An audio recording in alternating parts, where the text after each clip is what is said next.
Bismillahirrahmanirrahim. Assalamualaikum warahmatullahi wabarakatuh. Alhamdulillahirabbil alamin wa bihi nasta'inuhu ama umuri dunya waddin. Assalatu wassalamu ala asrafil anbiya'i wal mursalin wa ala alihi wa ashabihi ajma'in amma ba'du. Perkenalkan, nama saya Indah Putri Rahmawati dengan NIM 193141066, mahasiswi pendidikan guru madrasah ibtidaiyah Institut Agama Islam Negeri Surakarta kelas 3B. Pada kesempatan kali ini, saya ingin menjelaskan mengenai suatu pembelajaran atau komponen dari pembelajaran, mulai dari cara pembuatannya sampai pengimplikasian dari pembelajaran tersebut. Apa saja sih komponen dari pembelajaran yang telah saya buat? Yang pertama yaitu RPP atau Rencana Pelaksanaan Pembelajaran, kemudian bahan ajar, kemudian media pembelajaran, dan yang terakhir evaluasi. Untuk mempersingkat waktu, marilah kita langsung masuk ke dalam komponen yang pertama dari pembelajaran tersebut, yaitu Rencana Pelaksanaan Pembelajaran. RPP yang saya buat ini yaitu untuk kelas 3 sekolah dasar atau madrasah ibtidaiyah. Di sini saya membuat RPP pada Satuan Pendidikan SD Negeri 1 Daungan, kemudian kelas 3 atau semester 1, kemudian temanya benda di sekitaran, subtema 2 yaitu wujud benda. Pembelajaran dari RPP ini adalah 45 menit. Kemudian bagaimana sih bentuk atau isi dari RPP ini? Langsung saja kita simak videonya.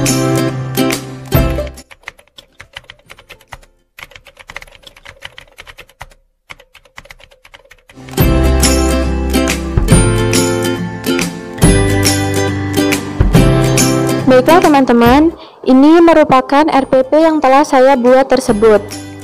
Rencana Pelaksanaan Pembelajaran Satuan Pendidikan SDN Daungan 1, kelas atau semester 3 pada semester 1, kemudian tema 3, benda di sekitarku, subtema 2, wujud benda, pembelajaran 1, alokasi waktu 45 menit.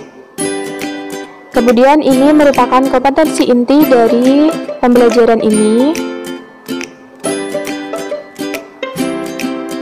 Kompetensi dasar pada mata pelajaran Bahasa Indonesia, yaitu menggali informasi tentang konsep perubahan wujud benda dalam kehidupan sehari-hari yang disajikan dalam bentuk lisan, tulis, visual, dan atau mengeksplorasi lingkungan. Indikatornya mengidentifikasi informasi yang terkait dengan wujud benda. Kemudian kompetensi dasar yang kedua, menyajikan hasil informasi tentang konsep perubahan wujud benda dalam kehidupan sehari-hari dalam bentuk lisan, kosakata, dan kalimat efektif. Indikatornya mengelompokkan benda berdasarkan wujud dengan tepat. Kemudian pada mata pelajaran matematika, kompetensi dasar dan indikatornya sebagai berikut.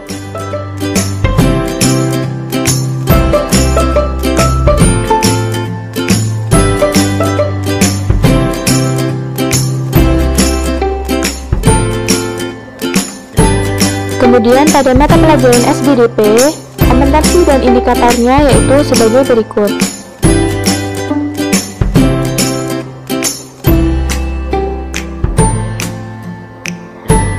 Tujuan dari pembelajaran ini adalah dengan membaca wacana tentang wujud benda, siswa dapat mengidentifikasi informasi yang terkait dengan wujud benda dengan tepat.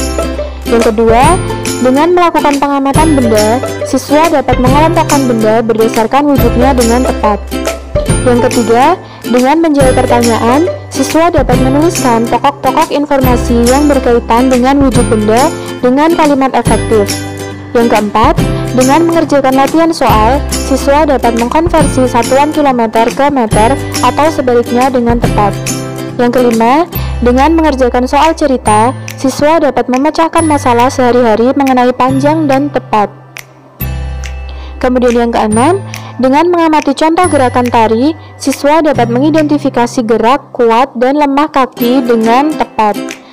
Yang ketujuh, dengan menirukan gerakan kaki di buku, siswa dapat mempraktikkan dinamika gerakan kaki dengan tepat.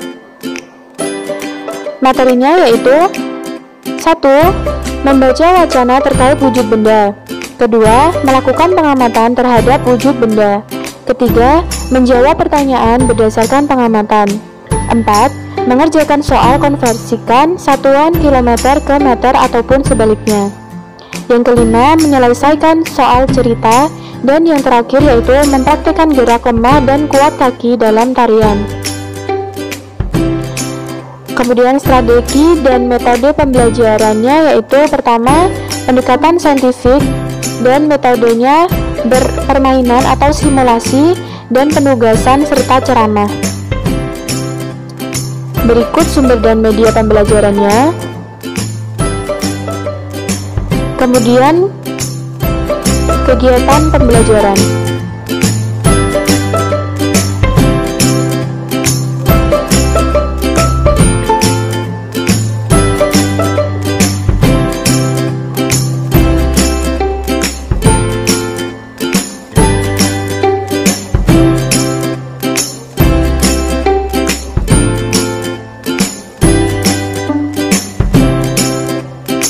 Dan kemudian kegiatan inti bisa dilihat seperti berikut.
Ini merupakan contoh dari kegiatannya tersebut.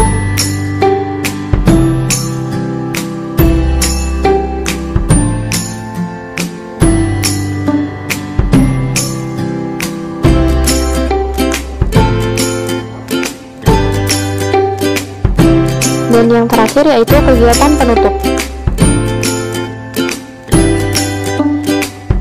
Penilaian dari pembelajaran ini diambil dari sikap, yaitu teknik penilaiannya pengamatan, kemudian bentuk instrumennya lembar jurnal sikap, kemudian kompetensi yang kedua yaitu pengetahuan, teknik penilaiannya melalui tes lisan dan tes tertulis, dan kemudian kompetensi yang berikutnya yaitu keterampilan melalui pengamatan.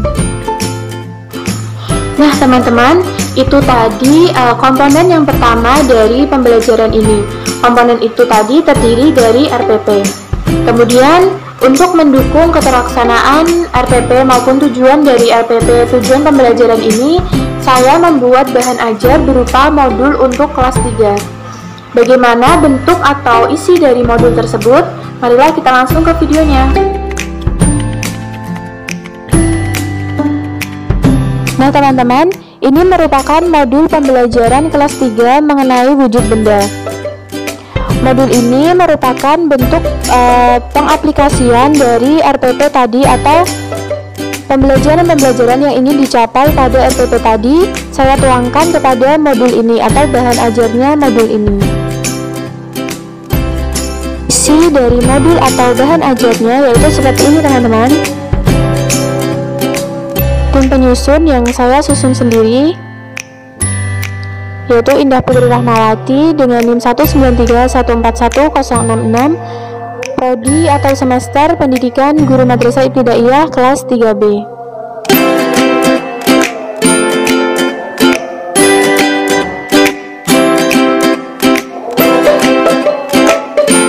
Petunjuk penggunaan modul,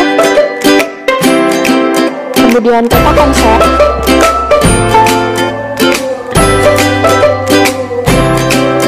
materi dari modul ini,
komponen berikutnya yaitu media pembelajaran. Di sini saya membuat dua media pembelajaran, yaitu pertama, media pembelajaran untuk bahasa Indonesia, papan penggolongan wujud benda, dan yang kedua yaitu media pembelajaran untuk mata pelajaran matematika. Untuk mata pelajaran bahasa Indonesia, alat dan bahan yang dibutuhkan yaitu styrofoam, kertas karton atau asturo, kemudian kertas origami, dan keempat, gambar benda padat, benda cair, dan benda gas. Untuk komponen nomor 4 ini, saya menggunakan tulisan-tulisan yang telah ditulis macam-macam benda berdasarkan wujud dari benda-benda tersebut. Kemudian untuk media yang kedua, pada mata pelajaran matematika, di sini saya membuat papan satuan panjang yang alat dan bahannya yaitu kardus bekas atau styrofoam, kemudian kertas warna, bisa menggunakan kertas asturo, kemudian kertas origami, dan lain-lain. Dan yang ketiga, gabus atau styrofoam itu tadi. Untuk cara pembuatannya pada papan penggolongan wujud benda ini, yang pertama kita perlu mempersiapkan styrofoam. Kemudian potong kertas-kertas asturo itu tadi menjadi 3 bagian, atau pada gambar ini ditunjukkan pada warna biru ini ya, kotak-kotak ini. Kemudian setelah dipotong, tempelkan kertas asturo itu tadi ke bagian styrofoam, dan kemudian kita tinggal menulisi di bagian atas kertas asturo tersebut berdasarkan wujud-wujud dari benda itu tadi. Dan bagian yang terakhir dari pembelajaran ini yaitu evaluasi. Di sini saya membuat evaluasi dalam 3 bentuk soal. Yang pertama yaitu soal pilihan ganda, kemudian yang kedua soal esai dengan jawaban singkat, dan yang ketiga yaitu uraian. Contoh soalnya bisa dilihat sebagai berikut. Ini merupakan bagian soal pilihan ganda. Terdapat 5 soal pada bagian soal pilihan ganda. Kemudian di soal esai isian singkat terdapat 5 soal juga. Dan soal yang terakhir yaitu soal uraian, terdapat 5 soal juga. Jadi evaluasi yang saya buat ini terdiri dari 15 soal, yaitu 5 soal pilihan ganda, kemudian 5 soal esai dengan jawaban singkat, dan 5 soal dengan jawaban uraian. Kemudian ini merupakan kunci jawaban dari evaluasi yang telah saya buat.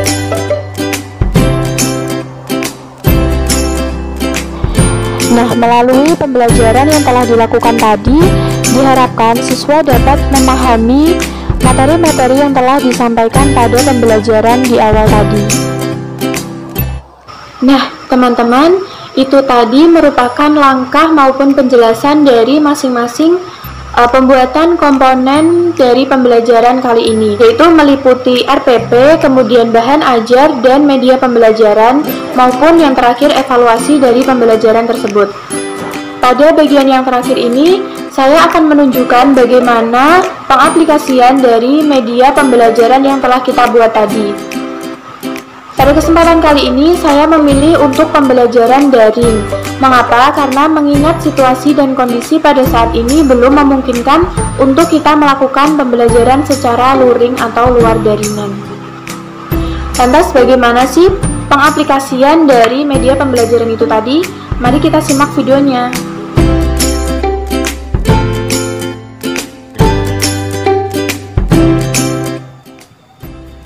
Assalamualaikum warahmatullahi wabarakatuh. Selamat pagi adik-adik. Gimana nih kabarnya? Semoga kita semua selalu sehat dan selalu dalam lindungan Allah Subhanahu wa taala ya. Pada pembelajaran kali ini, pada pertemuan kali ini, kita akan belajar mengenai wujud benda. Untuk membuka pelajaran pada pagi hari ini, marilah kita berdoa menurut kepercayaan dan keyakinan masing-masing. Berdoa mulai. Selesai. Nah, untuk pembelajaran kali ini, kita masuk kepada tema 2, yaitu mengenai wujud benda. Adik-adik bisa membuka buku modul yang telah dibagikan sebelumnya ya. Seperti yang telah kakak sampaikan tadi, materi untuk pertemuan kali ini yaitu mengenai wujud benda. adik-adik bisa membuka buku modul pada halaman 1. Ayo membaca. Setiap benda itu pasti mempunyai wujud. Wujud dari suatu benda itu ada 3, yaitu benda cair, benda padat, dan benda gas. Benda cair yaitu benda yang berwujud air, seperti minyak, kemudian air kelapa, seperti itu ya. Kemudian jika benda gas yaitu benda yang bersifat atau berwujud tidak bisa diraba oleh indera peraba ya. Kemudian untuk benda padat yaitu benda yang bisa diraba langsung oleh indera peraba atau kulit. Di sini kakak punya satu media pembelajaran yang kakak namakan sebagai papan penggolongan benda. Seperti ini ya. Ya, seperti ini ya adik-adik. Di sini terdapat beberapa wujud benda. Yang pertama yaitu kolom untuk benda padat, kemudian kolom untuk benda cair, dan yang terakhir yaitu kolom untuk benda gas. Nah, di sini kakak sudah menyediakan beberapa kertas yang berisikan wujud dari masing-masing benda. Seperti tas, kemudian ada buku, terus ada pensil, dan yang lain-lain. Nah, di sini mari kita mengelompokkan tulisan-tulisan dari wujud benda ini, tulisan-tulisan dari contoh benda ini kepada dia itu termasuk pada wujud benda apa sih? Seperti itu ya. Untuk benda yang pertama yaitu pensil. Pensil di sini termasuk dalam wujud benda padat. Kemudian yang berikutnya yaitu tas, merupakan wujud benda padat. Kemudian buku merupakan wujud benda padat. Kemudian air kelapa merupakan wujud benda cair karena bersifat air ya. Kemudian bola merupakan wujud benda padat. Dan kemudian air susu merupakan wujud benda padat, benda cair. Dan kemudian minyak juga merupakan wujud benda cair. Air santan wujud benda cair. Kemudian awan merupakan wujud benda gas. Berikutnya yaitu asap merupakan wujud benda gas. Dan kabut.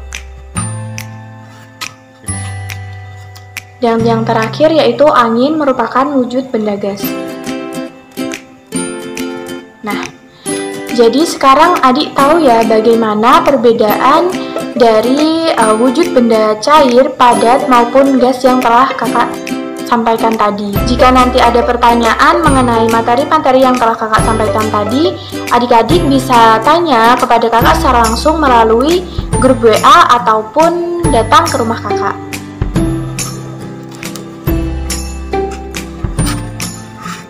Nah, itu tadi media pembelajaran yang kita gunakan untuk pembelajaran kali ini.